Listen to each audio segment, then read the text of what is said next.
Assalamualaikum warahmatullahi wabarakatuh. Kami dari kelompok 3 yang beranggotakan 1. Mirna Harsono, 2. Ahmad Kusen Fakhru Rozi, 3. Agnes Mardela Putri, 4. Pipu Saputra, dan 5. Erlina Karlita. Di sini kami akan menjelaskan tentang tugas pengantar akuntansi.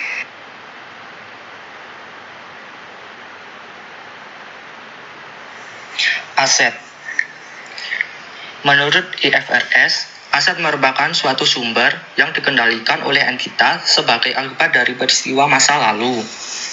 Misalnya, membeli atau menciptakan sendiri dan manfaat ekonomi masa depan yang diharapkan. Aset dibedakan menjadi beberapa jenis. Yang pertama, aset lancar atau current asset merupakan aset yang diharapkan dapat dicairkan atau diuangkan tidak lebih dari satu siklus akuntansi atau 1 tahun. Contoh, kas, surat berharga, dan piutang dagang. Kedua, aset tetap atau fixed asset merupakan suatu kekayaan yang dimiliki perusahaan di mana umur ekonomi atau pemakainya lebih dari 1 tahun. Contoh, tanah, gedung, dan mesin.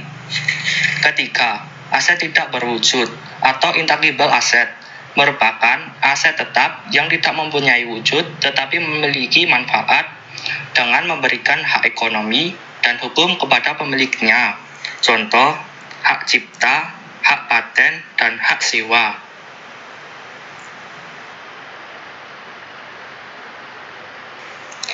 Kewajiban atau liabilitas. Liabilitas adalah kewajiban perusahaan atau perorangan yang diselesaikan seiring berjalannya waktu dengan memberikan manfaat ekonomi seperti uang, barang, atau jasa. IASB atau International Accounting Standard Board mendefinisikan liabilitas sebagai kewajiban entitas saat ini yang berasal dari peristiwa masa lalu yang penjelasannya melalui arus kas keluar entitas tersebut. Australian Accounting Standard Board menjelaskan juga bahwa liabilitas terjadi karena sebuah pengorbanan yang dilakukan untuk mendapatkan manfaat ekonomi. Manfaat ekonomi yang dimaksud adalah penghasilan, peningkatan aset, atau kekuatan modal.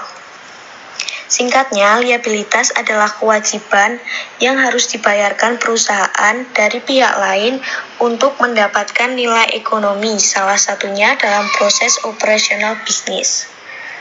Misalnya saja utang yang berasal dari pembelian aset, gaji karyawan, pajak, sewa, atau obligasi. Dalam akuntansi, liabilitas berbanding terbalik dengan aset. Hal ini karena liabilitas adalah kewajiban pada pihak lain, sedangkan aset adalah sumber daya yang dimiliki untuk menjalankan operasional. Jenis-jenis liabilitas ada 3, yaitu yang pertama, kewajiban lancar atau jangka pendek, yang kedua kewajiban tidak lancar atau jangka panjang, dan kewajiban kontingensi. Akun ekuitas merupakan akun modal yang merupakan sisa kepentingan perusahaan setelah dikurangi dengan kewajiban. Singkatnya, bagian ekuitas diisi dengan sisa nilai modal setelah dikurangi dengan kewajiban. Dengan begitu, kedua bagian dari aktiva serta pasiva bisa memperoleh nilai yang seimbang. Biasanya akun ekuitas merupakan bagian dari aset yang dipegang oleh third party atau pihak ketiga, seperti pemilik saham dan stakeholders. Kepemilikan tersebut bisa bertambah dan berkurang sesuai dengan kondisi realnya. Itulah beberapa akun yang termasuk dalam kesamaan dasar akuntansi. Selain ketiga hal tersebut, masih ada banyak lagi istilah yang bisa dimasukkan dalam tabel kesamaan dasar akuntansi. Contohnya seperti pendapatan, beban, hingga atau pengeluaran pribadi dengan dana perusahaan.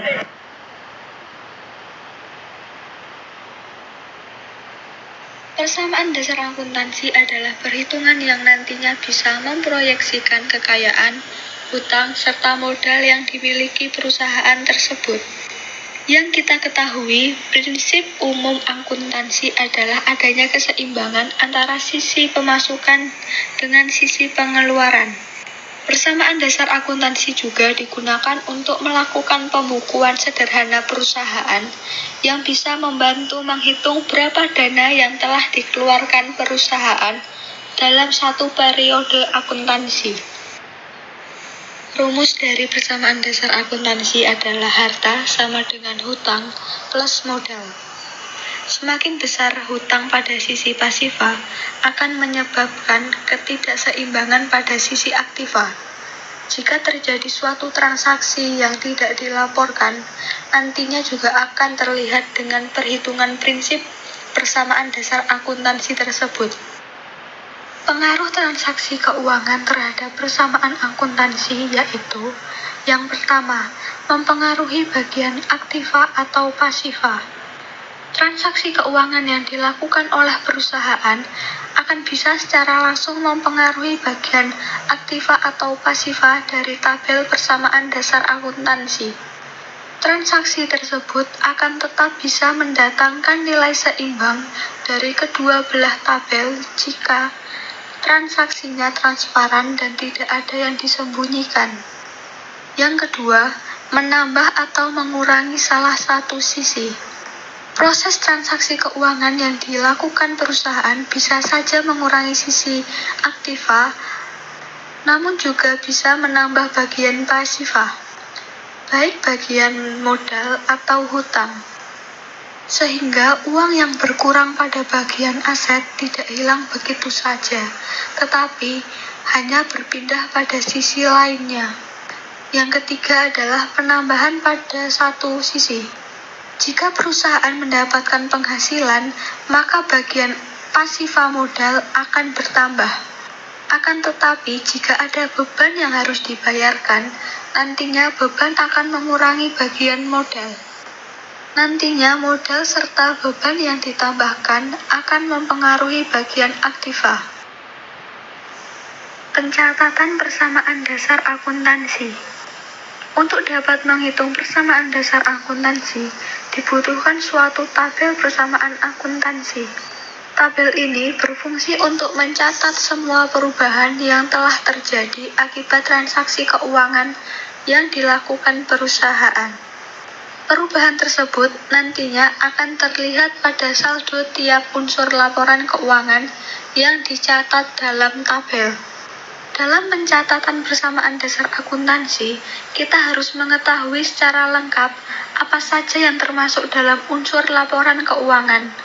Apabila tidak paham berbagai unsur tersebut, bisa saja kita salah memasukkan nilai pada tabel persamaan dasar akuntansi. Dan ini dapat mengakibatkan tabel tersebut tidak bisa mendatangkan nilai yang seimbang. Isi dari tabel persamaan akuntansi. Yang pertama adalah kolom tanggal. Pada bagian ini diisikan tanggal sesuai dengan transaksi yang dilakukan. Biasanya kolom tanggal berisi format tanggal, bulan, tahun. Ada juga yang hanya menuliskan tanggal dan bulan kejadian. Yang kedua adalah kolom aset. Pada kolom aset, nantinya akan terjadi perubahan nilai akibat penambahan aset perusahaan, akibat modal atau piutang.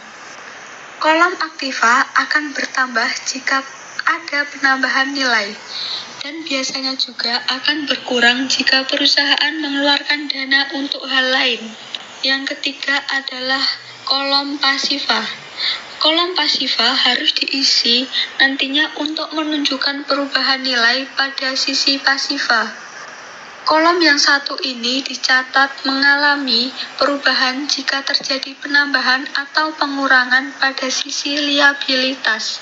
Contohnya, penambahan beban serta pengurangan modal dan lain sebagainya. Dan yang terakhir adalah kolom keterangan.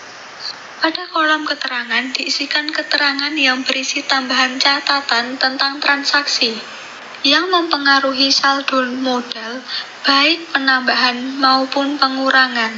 Nantinya, kolom keterangan yang satu ini akan memudahkan akuntan untuk mengerti berbagai transaksi yang telah dilakukan dengan lebih jelas.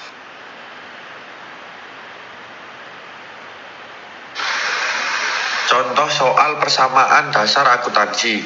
Pada tanggal 1 Januari 2021, perusahaan A mengumpulkan berbagai bukti transaksi untuk pembuatan laporan keuangan sebagai berikut. 1.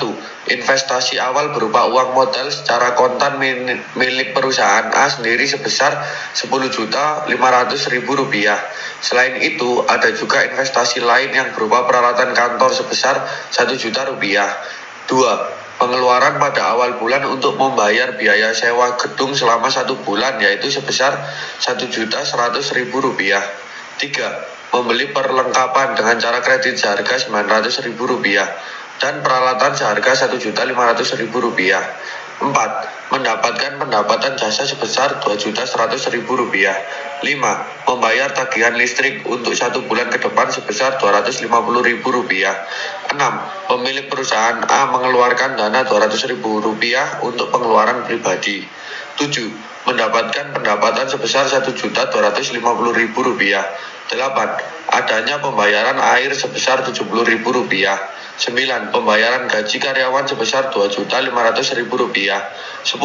Mendapatkan penghasilan Rp3 juta. 11. Membayar rekening telepon sebesar Rp100.000. 12. Mendapatkan penghasilan sebesar Rp2.750.000. 13. Pengeluaran pribadi perusahaan A sebesar Rp150.000.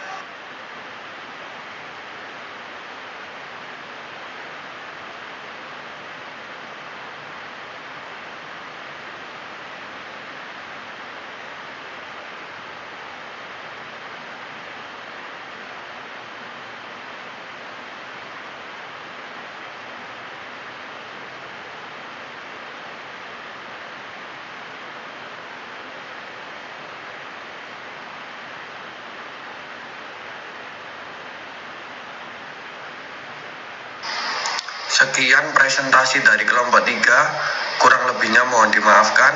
Wassalamualaikum warahmatullahi wabarakatuh.